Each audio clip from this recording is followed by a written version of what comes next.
All right. Good evening. Welcome. Tonight is an opportunity to get some of your questions answered about hopefully you've all received the survey in the mail. So this is an opportunity for you to ask questions with our consultants. We are live streaming this, so we will be, before you ask your question, we'll come and give you a mic so those who are at home watching this meeting can hear your question. So I'm going to turn it over to the experts. Thanks. So I got the mic on. Everybody here be able to hear me? All right, perfect. I'm Kevin Holman with LHB. We're one of the consultants that's been working on the project with the district. We were hired back in June when the district wanted to make sure they did a full investigation on their capacity analysis. We teamed up with 3 other companies, including a local one, CRW, which is represented by Jason Woodhouse here. Tonight, the idea is just to take questions based on the information that's out there. We also have 2 of our task force committee chairs here as well. So we should be able to answer any question or field the questions so that we can answer it in the FAQ or frequently asked questions that are on the website. And so with that, I have a PowerPoint to be able to pull up the information that we presented over the last period of 6 months. And so if there's any questions, let's open it up for that right now.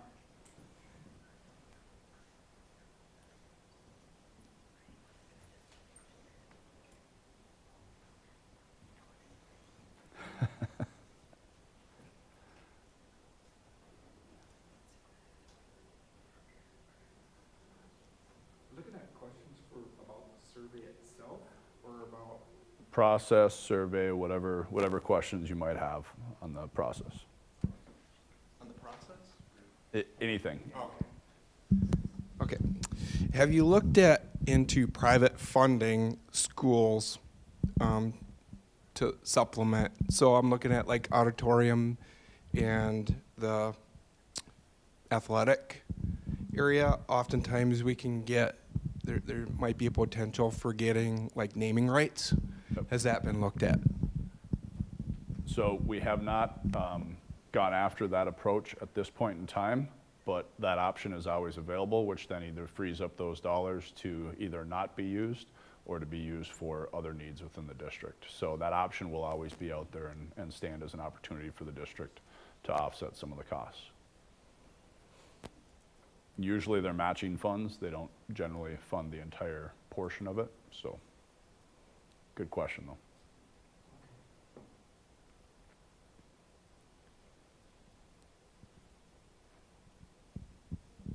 Go ahead. You can keep the mic until somebody else raises their hand. Okay, so it looks like schools are getting to their capacity, and it looks like then other schools would need to be either expanded or create new schools. Question for you is obviously that means there's more people, which means there's a larger tax base. So how much of this ask that you're looking at could be covered just because of the simply larger tax base to cover some of that expansion? All right, so this question goes a little bit outside of my jurisdiction, but the financial model that's out there that talks about the tax impact does take into account current assessed tax value of the district and a conservative projected growth of the district as well. So that growth has already been factored in about new folks coming besides the past growth that's out there.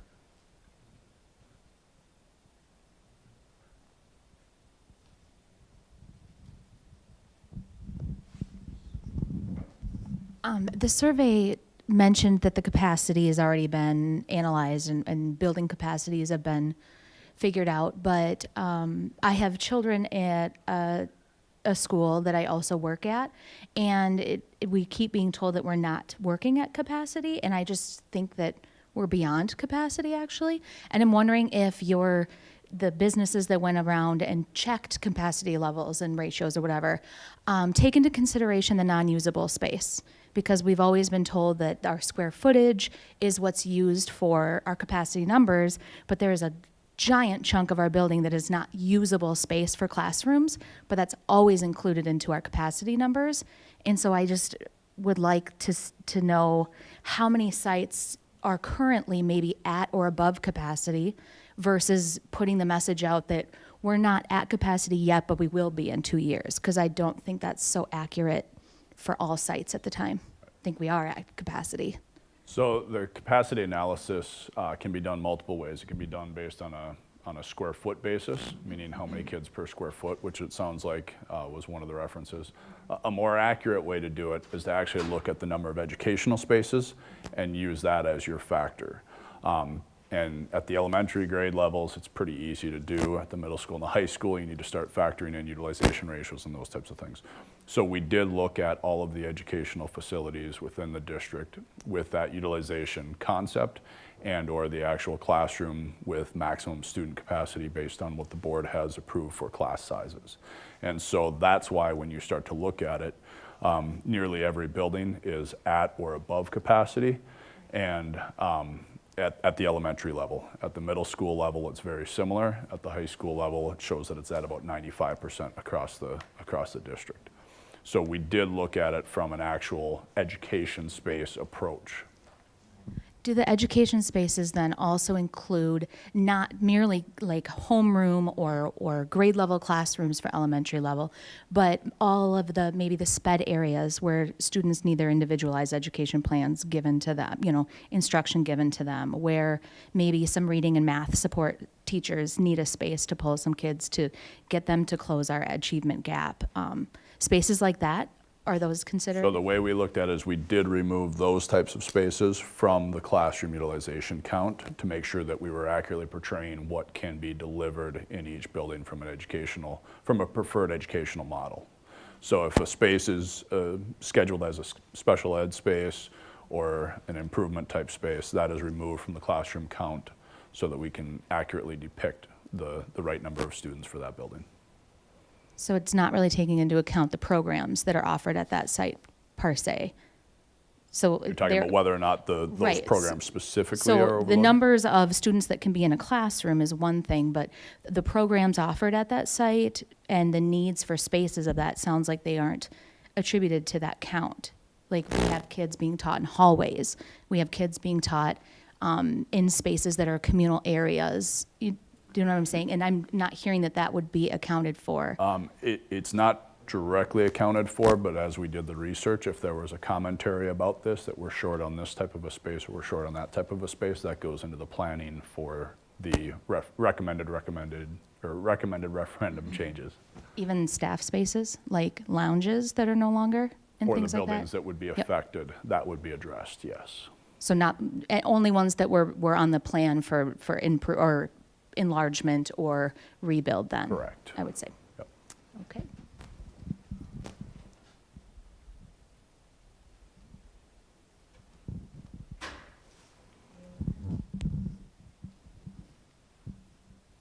Other questions about the survey or the process or the information that's been provided to date?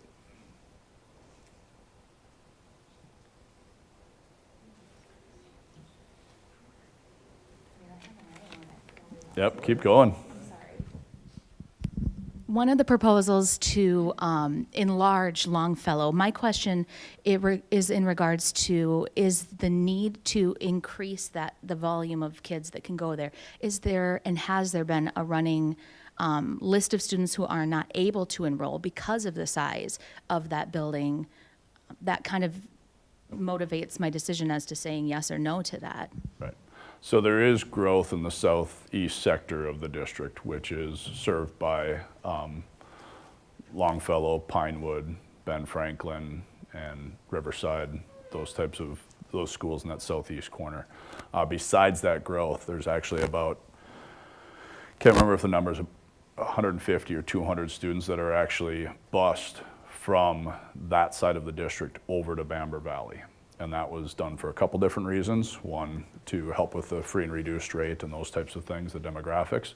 But it's also done because they don't have the capacity on the east side of the district. So by adding capacity to that side, we're able to balance out so that the district isn't busing kids halfway across the district or all the way across the district to a different I building. hear that, but Longfellow is a choice school, so increasing the size of that school won't necessarily help with the growth on the southeast side, whereas that would be taken on by the Bamber Valley, the Riverside, and the Franklin and the Pinewood, where Longfellow seems to be more of a choice.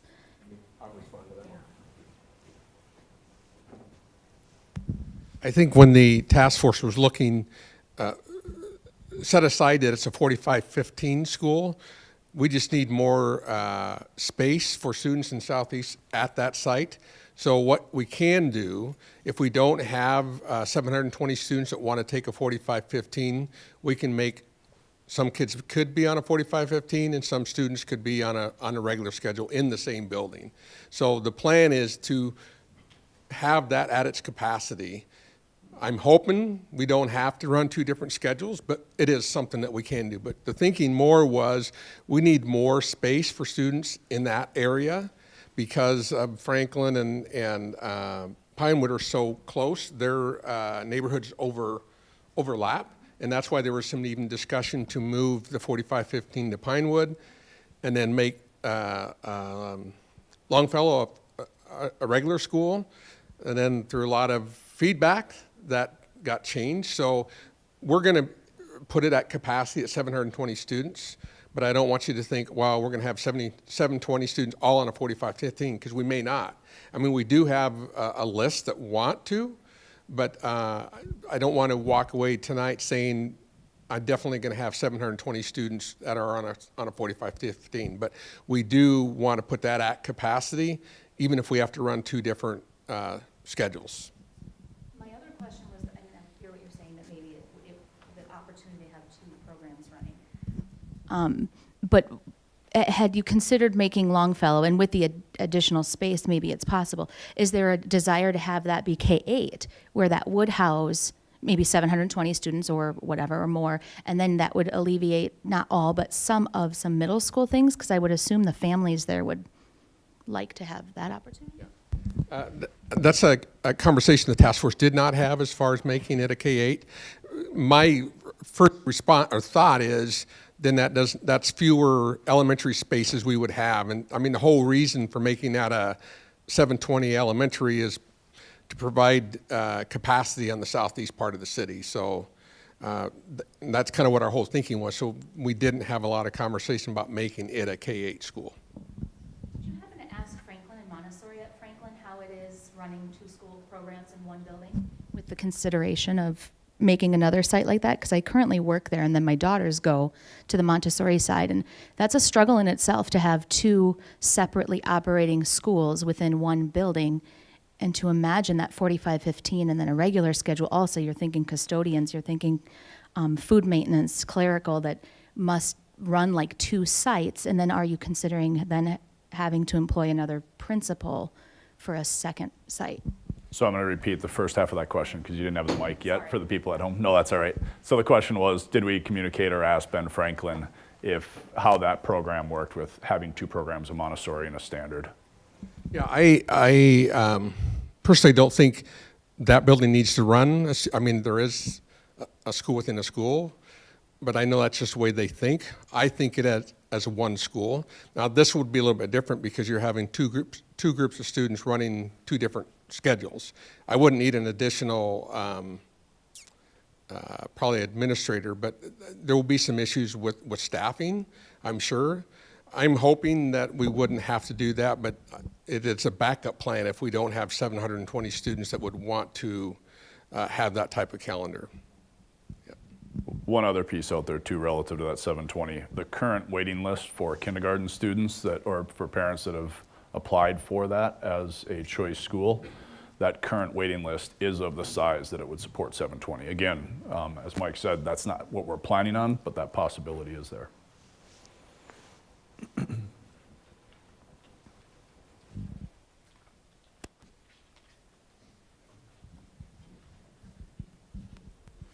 Hi, my daughter goes to Montessori at Franklin, and so I just kind of wanted to follow up participating in some of the PTA things there. There were times when something wanted to be funded by the music teacher, for example, and they would ask both the PTAs for funds. So in some ways, I'd say sometimes it's a benefit. And I was also curious, for any of the new schools that are planning on being built, there was a comment that some of the older elementary schools didn't accommodate, say, a second story or other ways of expanding. Is that something that's been taken into account? Yes, so. Oh, I see what you're saying. The new facilities right now are being planned as two-story, or that would be the recommendation, to help with traffic flow on the inside of the buildings, to help with site conservation, because the sites are relatively small, and also to help from a sustainability and an energy conservation type piece. It really gives you the ability to get more daylight into the classroom, so the whole educational quality of space. So my impression is that they would be designed as a two-story.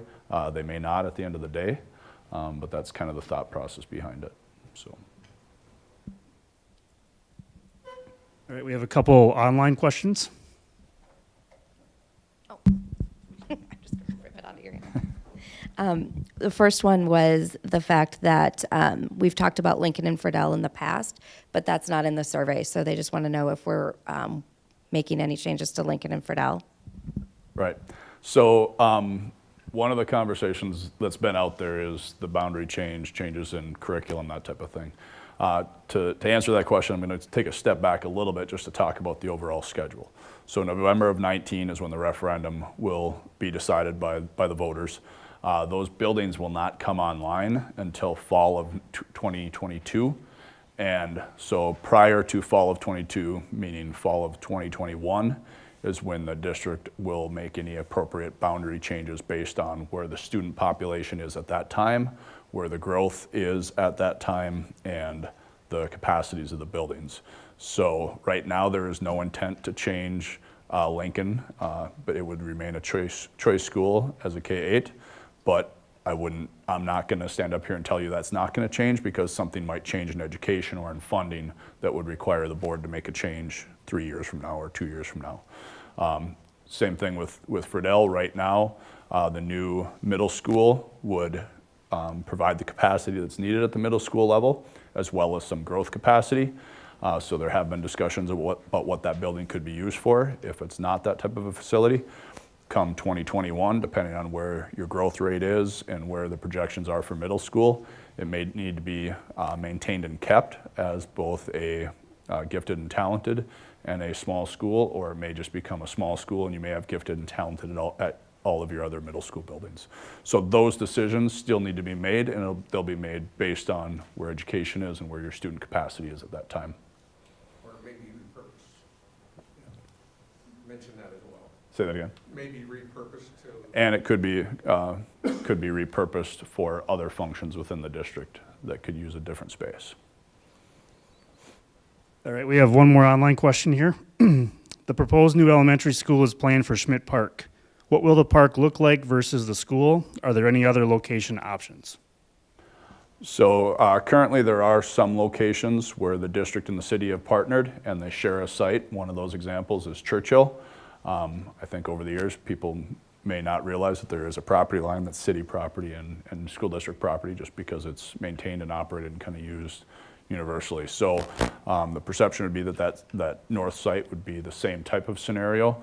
We've looked at a couple different layouts of where the building could go and how the circulation would work, and that'll all come out in the planning process. But there won't be fences dividing the spaces. I think you'll see shared uses of the green space and the parking spaces. So the city and the school district have a very good working relationship, and we don't see any reason why that would change at this point.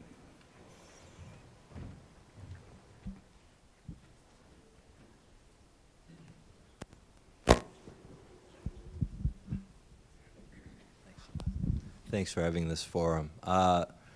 Just a question to build off of the survey. One of the things that we've noticed is that as we try to recruit new individuals, talent for DMC, we run into a lot of people researching Rochester, seeing that our schools are at capacity and essentially not wanting to move their kids out of a Boston school or, wherever they are to come here. Have you guys thought about partnering with the DMC folks or even trying to gain access to some of those funds? Because you're at the mercy of the voter here to expand your capacity. And we're at the mercy of the schools to recruit talent.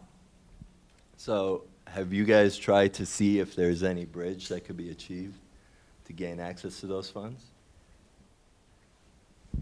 We have not pursued a private partnership in that sense. The type of dollars that we're talking about and the size and the scope is pretty large. And the DMC, whether you look at just Mayo or the larger grouping of it, that's a significant amount of your tax base. So they are contributing pretty dramatically, which is why the tax impacts are as low as they are based on the size of the referendum. So there's quite a bit of dollars flowing in that methodology already. But again, as the question was earlier about private partnership with naming rights and things like that, those doors are always open, which then help the district to solve some of those financial problems.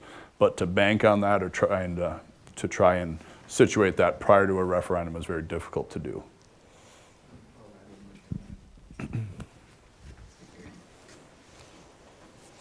I'm in regular conversation with the DMC people. They're well aware of what we're working on, and I'm pretty familiar with what they're working on. I'm fortunate enough, there's a group of us that meet with Lisa Clark and others about every 6 weeks. The issue is, my understanding, the funding that they have to work with is in the downtown area, and we're not looking for put a school in that area. If we were, I think there may be more interest in doing something like that. But I am in regular conversation with Lisa and others about what we're working on and what they're working on. But if there's ever a potential for us to do something with them, we would love to do it. One more question. This one, you guys commented on changing school safety. One of my kids goes to Willow, and we've had several, we have a lot of friends that go to Willow, and several of our friends have pulled their kids out of Willow and taken them to other schools. We know of several violent incidences that have occurred with teachers being hit and out of class for months at a time, without, at least our kids say, without repercussion on those kids. My kid personally is afraid to get on the bus because of violence, and sometimes afraid to go to school because of violence. I'm trying to understand what is being done to sort of mitigate. Our older kid went there, and it's night and day between last year and this year. I'm just wondering if there's some steps that are being taken to change the culture there. I don't know what's going on this year, but we've heard a lot of things from our kids and from other parents. Yes, that's actually, we're not talking about that. We're talking about facility, safety-wise, we're talking about secured entrance and things like that. But I'll get your name before you leave, and we'd be happy to talk to you about that. But the safety and security that's part of potentially be part of the referendum's talking about secured entrance, door, the structural type things, not the issue that you're talking about. But we'd be happy to talk to you about that. Would video cameras be part of that? We have. Like in school? I'm very unaware of what currently exists for video cameras within the school, but there's been, personally in my life, I've had one incident where I'm like, gee, I really wish I could actually see what that kid did to my kid. And just curious what the school has and whether the expansion plan includes any of that, please. So I'll take the first shot at that and then let Mike follow up. So any of the existing buildings would have the level of security cameras in there that the district has for their intent, which means that main entries would be controlled, major spaces like the cafeteria, those types of space. To fully equip an entire building so that you can see every spot is extremely difficult to do, but the problem spots are always identified and taken care of. From an existing building standpoint, the $2 million that's in the base plan is strictly for the secure entries and some of the perimeter type stuff. The $4 million that is in the secondary question also includes some video cameras at locations as well as additional secure items, both from an ADA perspective as far as different light types for warning symbols if an individual's deaf or something like that, as well as communications and control within the district internally to the building and to external parties. So there's a two-part piece to the security when you look at the survey. And all of our secondary buildings have multiple cameras. We're in the process of I don't know what you call it technically, but upgrading them to you can get a better quality picture. But we do, all of our middle and high schools have multiple cameras. There is some legal things where somebody can't just walk in and say, hey, I want to see the video footage, but we do have, and we use that a lot of times when we're investigating incidents. We're able to access multiple cameras, but as Kevin said, part of the additional security thefts is going to allow us to even upgrade that even better than we currently have it.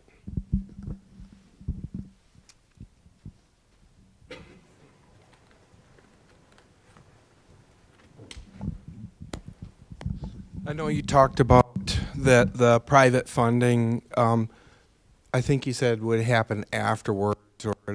I would recommend that as taxpayers that we'd want to see what kind of private supplementary funding can be done before you present a referendum, because otherwise it looks like that's not being done or considered. So just to comment on there. Secondly, are the estimates based on competitive bid estimates, or what level of accuracy do you see? That the referendum dollars look very even, like kind of made up numbers, and so I'm just curious the accuracy of those, and if you did eventually put a referendum together, if you'd have actually real numbers. You bet. So the way the process works is for the referendum, you're required to do an estimate to try and put a full set of documents together to get competitive bids.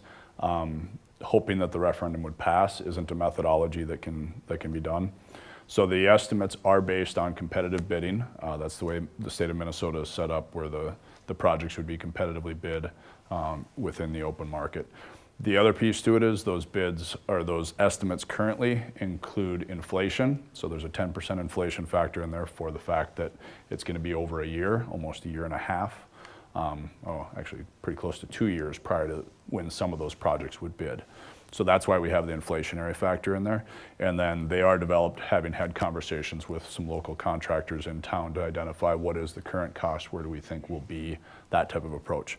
The reason the numbers look made up or whatever to that effect is we did round the numbers so that it's easy to talk about the different facilities. And we've had the question or the conversation about, well, why is a number for a new building on a new site the same as providing a new building where you have to demo a building that's on the same site? And when you start to look at the cost variations, the cost to provide new utilities and make connections to the utilities equals out about the cost of the demolition and reuse of the existing connections that are on site. So they start to get within just dollars of each other. And so to try and differentiate different prices on those is in the weeds, so to speak. Does that answer your question fully? All right. Other questions?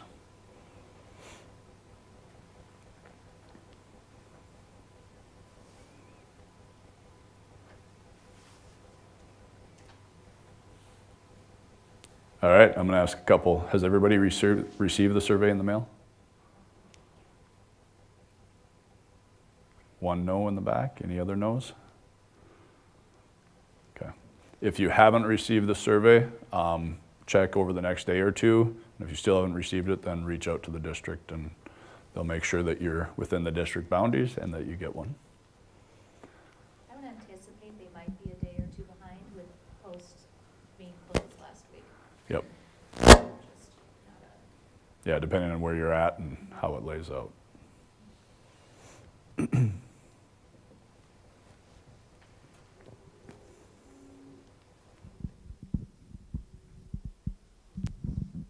I obviously received one in the mail because I have it in my hand. I did not get an email, but I have a question about how widespread did you try to make sure to access people who weren't already part of this conversation because they do have kids in the schools? Some people look at this and think it looks like a newsletter, not a survey questionnaire. And I've had at least one person say, oh, I threw that in the garbage. I better go get that out. So just curious about the other methods of communication and that. Can I have you answer this one, Heather?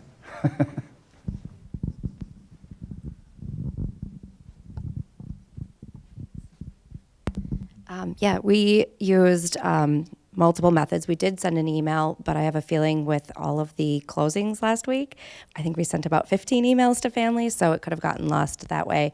We've talked about it multiple times at board meetings. We utilized social media, Twitter, Facebook. We had some paid advertisement. We also did work with our local news media, who's all here this evening. They've run multiple stories, so we've been promoting it for about the last month. We did not do phone calls, and I think that might have been you that asked me that today. So we did not do phone calls, but we also are working with our bilingual staff, and they have been working on setting up family engagement events, so that way we can receive information from our families that are not necessarily speaking English as their first language. I think that about covers what we did, and then it's on our website as well, of course. And then for folks that couldn't be here, we're live streaming it. We'll have it available for them to watch back, and then they can still submit questions through the communications email that's on the website. Oh yeah, superintendent videos. We did a lot of those. And then superintendent is on the radio, certain radio stations and TV stations, and he's been promoting it that way as well. So we tried to reach everybody across the gamut that way. Has it been sent out in other languages, though? I hear that you're talking about doing some type of forum in a different language, but if the information isn't provided in? So the question is, has it been sent in multiple languages? And the answer to that is, we haven't. Our bilingual staff did not want to dedicate the resources to translating it because they know their families, and they said they would rather have the conversation with them. So on the back of the survey, we took our top 5 languages and put information about how to receive the survey in those top languages. So you can call, it's translated for sure in Spanish online, but if you don't speak Spanish, you can call one of those numbers, and then we have bilingual staff that will walk them through the survey right there on the phone, or they will make appointments at family teacher conferences and things like that. Quick question, did it get sent to only people who have children in the district, or was it sent to like all taxpayers? So I'm just going to repeat the question for the people at home. So the question was, did it get sent to only parents or all residents? It was mailed to all residents. I don't remember the exact number, but it's right around 57,000 mailings that went out. So it was the full approach.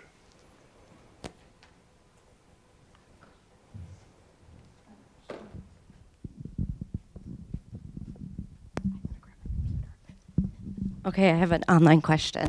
The survey asks about supporting new schools financially, but the public would like to know the locations of these schools. So the locations, again, all that information is on the website and indicated, but the first location is the currently owned site that's shared between the district and the city in the northwest. So that's one location. Rebuild at Longfellow is a location. A rebuild at Bishop is a location. Churchill is a question about whether or not that should be included in the plan. That right now that isn't in the base plan. And then the middle school, we are looking for properties in the southwest. So that location has not been firmly identified yet.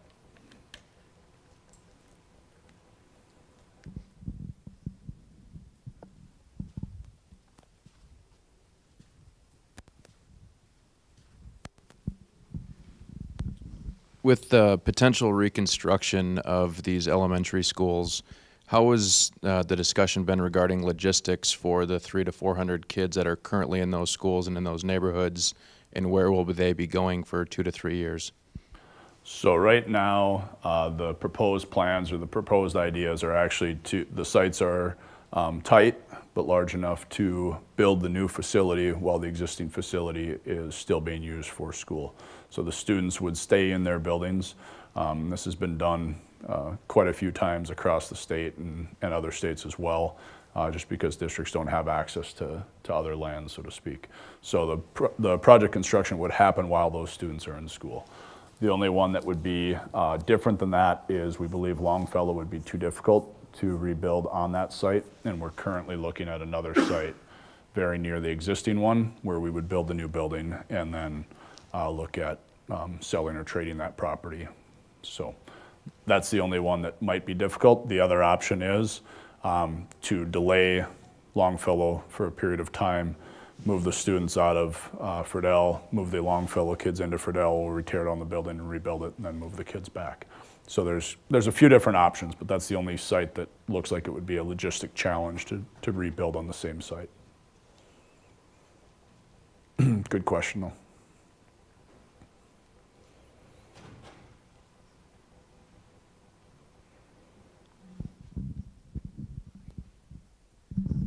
Just going back to the middle school that was referred to on the southwest side being built.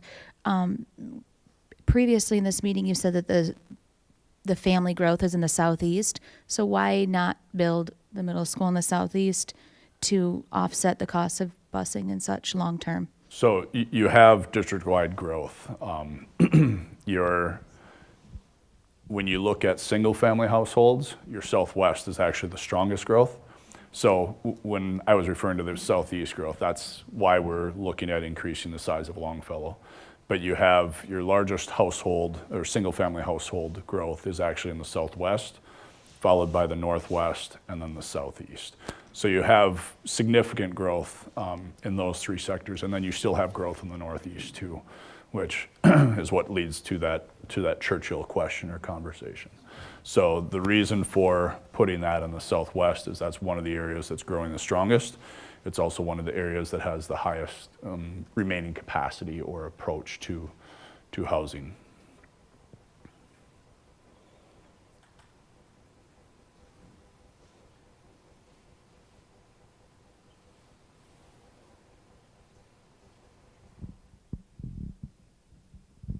All right. Any other questions? All right, well, Heather, do we have any more online? Okay. I don't know if we can answer this question in its entirety, but it said the survey shows nicely what the estimates will be for the future proposed assessments. How large was the expiring Century assessment, which I think we can answer, and then how much did the average family pay towards that assessment, which I don't think we can answer because we don't have those figures with us. Right, and that number would vary based on the household and the value of the household. So, but we can put up the information of the Century variation onto the frequently asked questions. But you can explain if that's already accounted for. Oh, yep, you bet. So the tax impact does factor in the retiration or the payoff of the Century debt. So as the Century debt is paid off and drops off the tax rolls, this rolls on, and so that's already included as well as the tax base increase and those types of things. You look confused. Do I need to explain that in a different way? Yeah. I was actually at a meeting last Saturday morning, and there was a nearby superintendent there looking at a referendum for, I think it was around 30-some thousand. It's going to have like $145 impact. And he was a little shocked when I said, well, you know, we're looking at a range, and if it's if we go to $213 million for a $200,000 house, it's $80-some a year. And he said, wow, how can that be? Two things. One, Century's going to get paid off, so that $31 million drops off people's property tax. So that gives us a little cushion there. And then the fact that we're growing so much that increase gets spread out to so many people that and actually there were several superintendents who were a little jealous that we are such a growing community that, you know, the money that we ask taxpayers to get spread out to more people because we are growing. But that's, you know, the 31 million drops off, and that's factored in the numbers that we're using. So I think that gets paid off, John? February 1st, 2020. That goes off the book. So if nothing happened, if we weren't going for a referendum, you would see a decrease in your property tax because that's getting paid off.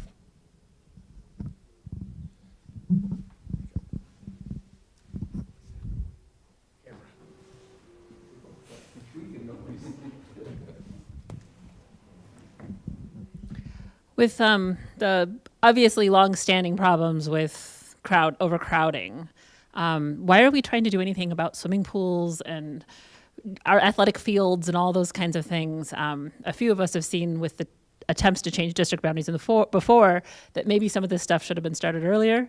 Why are we even trying to do some of those other things with the overcrowding being so immediate? So I'll answer that kind of multi-phase. The main piece driving this referendum, obviously, as you indicated, is the capacity. Every district has needs beyond capacity approach, and so the question went out to the task force and to community members, what other items should we consider as we look at this? So those are all items that are listed as separate questions so that the public can respond to it directly. The swimming pool one specifically will actually save the district dollars because you're taking 3 pools offline that all have repair requirements and are going to cost more to run than the new facility would. So you're talking about pulling 3 pools offline and just adding 1 pool. Adding that 1 pool, why are we adding 1 back? It's to make sure that the 3 high schools are more equitable in the use of facilities and the needs for that. When you talk about the FIAD athletic space on the outside of the building, again, that's to try and help with equity across the buildings. Every district tries to do what they can to create equitable pieces so that you have less of that competition internally of people wanting to go to one building over another. The more you build up that equity, the stronger your district is as a whole, which starts to then deal with some of the other issues that districts can have relative to student direction and approach. Again, they will be, so the survey will actually be presented to the district or to the board on the 5th of March, I believe. And so the information that comes back on each one of those questions will factor into the board's recommendation of whether or not it will be added or kept off of the final question for the referendum.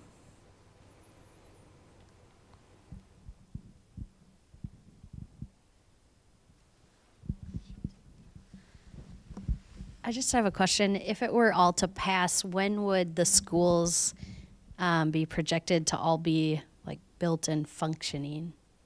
Fall of '22 is the projected opening at a minimum for the elementary schools. The middle school could be a little bit longer or a little bit harder push to try and have it open by fall of '22. We think it can be done. We've had conversations with the contractors about how we could achieve that, but because it's a larger building and it's on a new site, we need to get utilities to it, we need to get the site work done, and we need to get the building up and ready for fall of 2022. So that's the only one that's going to be difficult or a harder push to have ready. So.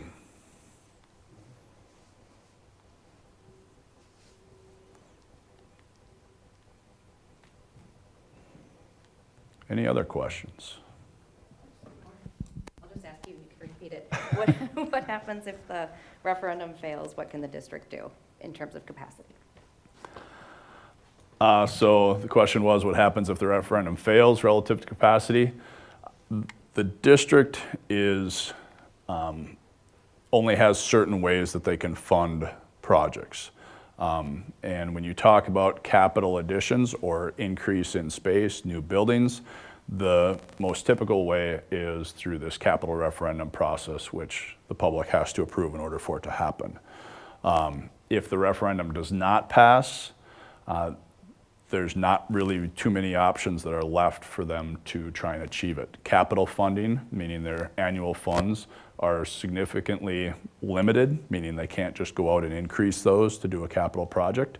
So their general funding would not allow for an addition or those types of things because it's paying for the actual education of the students and the costs associated with that.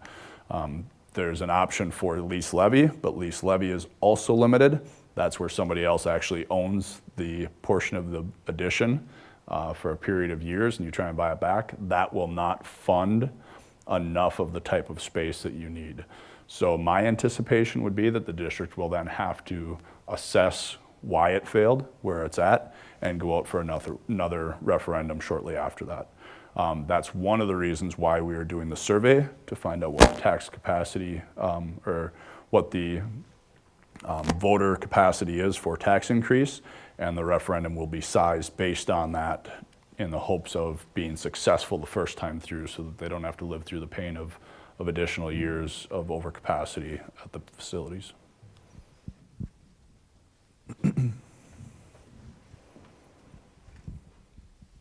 Yeah, one of the good things, we're working with school perceptions where they specialize in doing these types of surveys. When they come to the board, they're going to say, here's the tax tolerance, here's the amount that we are fairly confident that your community will support. And then the board's going to have to decide, do they stay at that number, do they go lower, do they go more, and then put it out there. If it fails, like Kevin said, really the only choice we have is to try again and maybe lower the amount and try again. But, you know, unfortunately, if it never passed, then, you know, your class sizes would have to get bigger. You'd have to look at, I don't know, that's the only solution I can think of. But most districts, when it fails the first time, they come back again. They, like Kevin said, they look at why it didn't pass, and then they make adjustments and put the question out there again. So we're really going to use the feedback from the survey to really hopefully make a good decision on what we think we can pass in our community. Very similar to what we did in 2015 when we did an operating referendum. We did a survey, and there was a dollar amount that the survey said, if you go for this amount, it's pretty likely that it'll pass. I mean, there's no guarantee, but they'll recommend to us the amount that they feel that we can be successful at.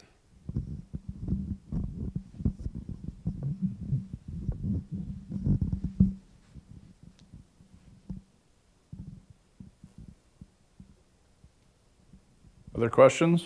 Anything on the online, Heather? All right, if you're like me, you're driving home, I wish I would ask this question.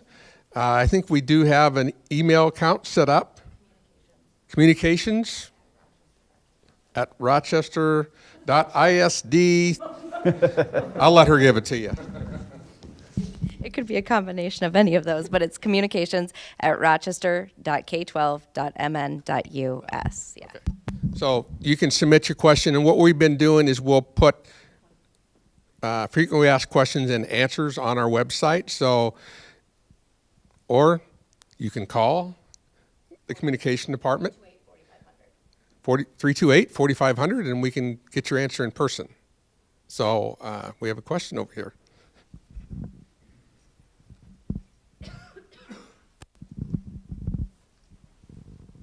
Thank you.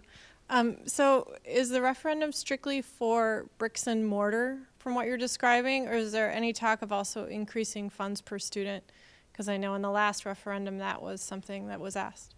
So that's one of the major differences between a capital referendum and an operating referendum. So what we're talking about today is a capital referendum, which is strictly and specifically for buildings, bricks and mortar, furniture and equipment that goes inside those buildings. It does not address books, teacher salaries, anything to that effect. And we are lobbying our legislators to try to get more state funding than we've gotten in the past. So hopefully that'll happen and we can get a little more operating money. All right. Thank you for coming. And like I said, if you do think of a question later, or tomorrow, or next week, you can either call that number or send an email to that email address, and we'll get that response to you. And we appreciate you coming out tonight. And you know, the purpose of this meeting was to try to help inform you before you fill out that survey. And if you haven't filled out the survey, make sure you do that, because it's really going to help us make really good decisions for the district moving forward. So thank you. I don't know if you have anything else you need to say, Kevin. All right, thank you. Have a good evening.